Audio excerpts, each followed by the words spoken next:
Ingat, setiap apa musibah yang Allah Ta'ala datangkan, doalah pada Allah, moga kita beroleh dua perkara. Apakah dua perkara tersebut? Pertama sekali, kita berdoa moga musibah yang datang ini adalah sebagai jalan Allah nak mengangkat darjat kita. Allah angkat darjat kita, Allah sayang kita semua. Dan yang keduanya, sebab Allah nak menghapuskan dosa-dosa kita. Allah nak hapuskan dosa-dosa kita. Dengan apa? Dengan kesabaran kita, ketabahan kita, doa yang tak pernah henti-henti, senantiasa kawan-kawan, insya-Allah. Assalamualaikum, jumpa lagi di channel Bang Nafsir Official. Apa kabar fan? Insya Allah sehat selalu. Bagi teman-teman yang beragama Islam, jangan lupa sholat 5 waktu. Sholat berjamaah di masjid lebih utama daripada sholat sendirian di rumah. Hari Jumat kemarin sampai hari ini terjadi banjir di Malaysia. Hujan yang turun begitu deras sehingga banyak masyarakat Malaysia atau penduduk Malaysia yang mengungsi, dan terjadi banjir di 6 negara bagian di Malaysia. Jadi dalam video ini kami ingin menyampaikan support doa dari rakyat Indonesia kepada penduduk Malaysia, rakyat Malaysia. Insya Allah diberikan kesabaran, ketabahan. Dan video kali ini saya ingin mengajak kita untuk menonton sebuah video dari Ustadz Elyas Ismail. Judulnya Banjir Dahsyat, Hujan Tak Henti Seluruh Malaysia. Jadi dari Ustadz Elyas Ismail Official. Jadi kita akan nonton bersama videonya. Sebelum nonton, seperti biasa kita iklan dulu.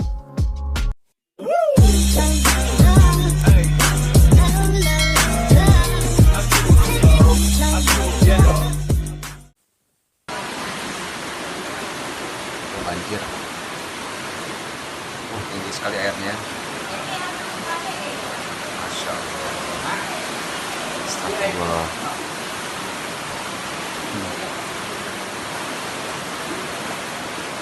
Oh, ini nampaknya di rumah ya. Oh, tinggi perut ya, Masya Allah. Hujan terus di Malaysia ya. Masya Allah. Insya Allah kuat ya. Insya Allah bukan kekuatan ya. Oh, masuk rumah.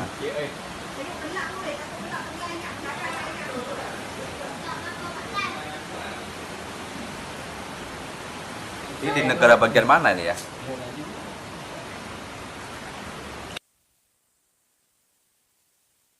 Oh, Masya Allah. Hujan terus ya di sana ya. Memang saat ini Indonesia dan Malaysia sering hujan Bang, akhir-akhir ini ya. Itu ya Bang. Oh, masuk rumah, masuk dapur.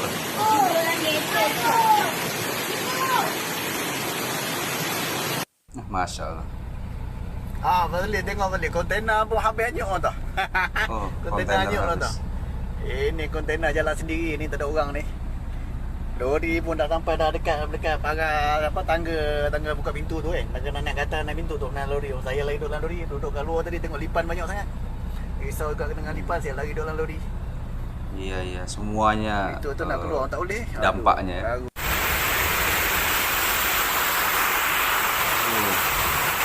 Astagfirullah. Kawan-kawan semua, kita tidak menafikan bahawa apa bencana yang berlaku dalam dunia ini, kalau nak disebutkan bencana paling dahsyat, ada orang kata bencana Taufan, ada orang kata yang paling dahsyat puting beliung, ada orang kata bencana paling dahsyat gempa bumi. Tapi kalau nak diikutkan, bencana paling dahsyat, paling membunuh sekali adalah banjir. Sebab daripada banjir ini, dia boleh menyebabkan atau mengakibatkan banyak lagi kerosakan-kerosakan yang lain. Boleh menyebabkan kehilangan nyawa, boleh menyebabkan kemusnahan harta benda dan alam sekitar, boleh menyebabkan datang penyakit, berjangkit penyakit kulit, datang keracunan makanan, kencing tikus. Banyak tuan-tuan, dia punya kerosakan, kemusnahan yang bakal berlaku. Juga sistem jaringan pun rosak, elektrik, jalan raya, jambatan roboh, semua boleh berlaku dalam sekelip mata sahaja akibat daripada banjir ini.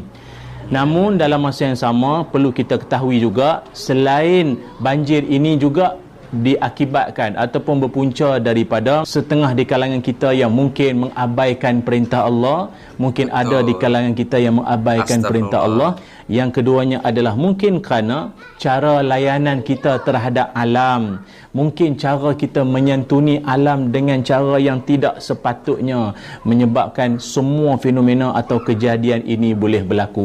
Tuan-tuan semua, apa maksud banjir? Ini supaya kita fahamlah ya. Banjir ni apa sebenarnya? Banjir ni adalah limpahan air yang keluar dari tebing sungai ataupun keluar daripada tasik ataupun yang ianya keluar daripada sistem perparitan. Yang mana ia mungkin disebabkan oleh halangan pada saluran ataupun air pasang ataupun pencairan ais ataupun hujan yang lebat. Tidak akan datang satu musibah itu melainkan dengan izin daripada Allah Subhanahu wa taala. Oleh itu, buat semua rakan-rakan penonton, mungkin ada di kalangan anda yang sedang dalam musibah banjir ataupun dalam musibah apa sahaja, kita doakan senantiasa dalam keadaan sabar, redha dan senantiasa ikuti apa yang telah pun dimaklumkan oleh pihak kerajaan ataupun pihak berkuasa, senantiasa patuhi. Dan juga dalam masa yang sama, ingat setiap apa musibah yang Allah Ta'ala datangkan, doalah pada Allah moga kita beroleh dua perkara. Apakah dua perkara tersebut? Pertama sekali, kita berdoa moga musibah yang datang ini adalah sebagai jalan Allah nak mengangkat darjat kita, Allah angkat darjat kita, Allah sayang kita semua. Dan yang keduanya, sebab Allah nak menghapuskan dosa-dosa kita. Allah nak hapuskan dosa-dosa kita. Dengan apa? Dengan kesabaran kita, ketabahan kita, doa yang tak pernah henti-henti senantiasa kawan-kawan. InsyaAllah, ya memang perit, memang pahit nak menerima keadaan ini, tapi percayalah, yakinlah, di sebalik musibah ada rahmah, di sebalik musibah ada kasih sayang Allah. Apakah hikmah dan apakah maksud di sebalik semua kejadian ini? Terlebih dahulu, para penonton semua, kita kena ingat bahawa banjir ini ia begitu sinonim sekali dengan azab. Kalau kita lihat dalam Al-Quran, sebagai contoh, dalam Quran ada 3 surah yang menceritakan berkaitan tentang banjir yang ianya merupakan satu azab.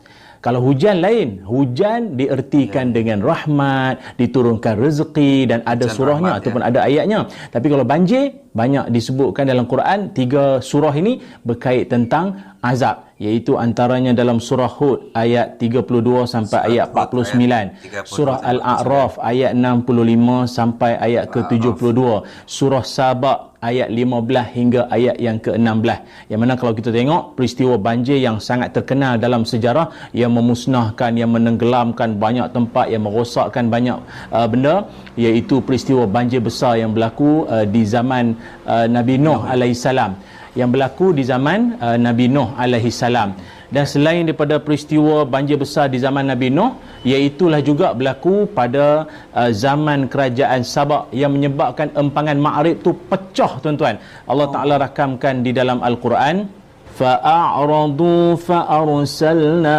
عَلَيْهِمْ سَيْلَ الْعَرِمِ وَبَدَّلْنَاهُ بِجَنَّتَيْهِمْ جَنَّتَيْنِ ذواتي أكل خمط وأثل وشيء من سدر قليل. Sadaqallahul Azim. Allah Ta'ala berfirman, maka mereka berpaling ingkar, lalu kami hantarkan kepada mereka banjir yang membinasakan, dan kami gantikan 2 kumpulan kebun mereka yang subur itu dengan 2 kumpulan kebun yang berisi dengan pohon-pohon yang pahit buahnya dan pohon-pohon yang jarang berbuah, serta sedikit pohon-pohon bidara. Surah Sabah ayat yang ke-16.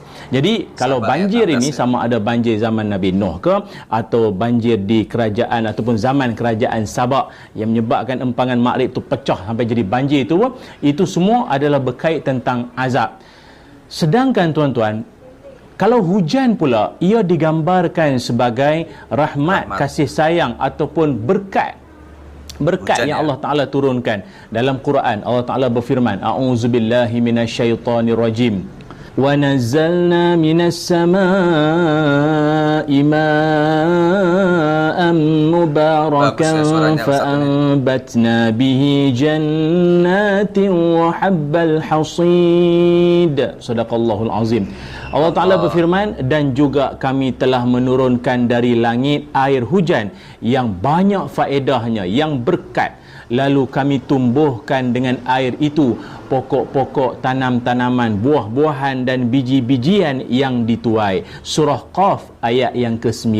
Jadi ayat ini menceritakan bahawa hujan pula ia merupakan satu rezeki, ianya merupakan satu bentuk keberkatan yang Allah Ta'ala turunkan daripada langit.